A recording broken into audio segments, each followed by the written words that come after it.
Cape town test 1.5 రోజుల్లో ముగిసిపోవడంతో పిచ్లపై మళ్లీ చర్చ మొదలైంది.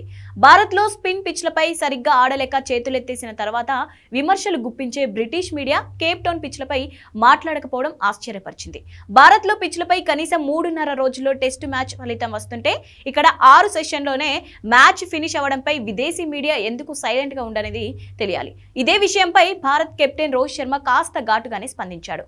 భారత పిచ్లను నిందించే బ్రిటిష్, ఆస్ట్రేలియా మీడియాపై తనదైన శైలిలో వ్యంగ్యాస్త్రాలు స్పందించాడు. భారత పిచ్లపై ఫిర్యాదు చేయకుండా ఉంటే ఇలాంటి వికెట్పై ఆడేందుకు ఎలాంటి అభ్యంతరం తమకు లేదని స్పష్టం చేశాడు. భారత్లో మ్యాచ్ అనగానే బ్రిటిష్, ఆస్ట్రేలియా మీడియాతో పాటు మాజీ ఆటగాళ్లు స్పిన్ పిచ్లంటూ మ్యాచ్ ప్రారంభానికి ముందే నిందలు వేస్తూ ఉంటారని గుర్తు చేశాడు. ఇలా మాట్లాడకుండా నోరు మూసుకొని ఉంటే పేస్ వికెట్ల గురించి కూడా తను మాట్లాడనని రోహిత్ స్ట్రాంగ్ కౌంటర్ ఇచ్చాడు. మీకు మీరు సవాల్ చేసుకోవడానికి ఇక్కడకు వచ్చారని, అలాగే భారత్కు వచ్చినప్పుడు కూడా అలాంటి సవాళ్లే ఎదురవుతుందన్నాడు. టెస్టు క్రికెట్ ఆడేందుకు వచ్చినప్పుడు టెస్టు క్రికెట్ గురించి మాట్లాడాలని, దానికి మద్దతుగా నిలవాలని రోహిత్ స్పష్టం చేశాడు. ఇదిలా ఉంటే వరల్డ్ కప్ ఫైనల్ పిచ్ కు ఐసీసీ తక్కువ రేటింగ్ ఇవ్వడంపైనే రోహిత్ అసహనం వ్యక్తం చేశాడు. ఒక బ్యాటర్ సెంచరీ చేసిన తర్వాత కూడా ఆ పిచ్ కు పూర్ రేటింగ్ ఎలా ఇస్తారని ప్రశ్నించాడు.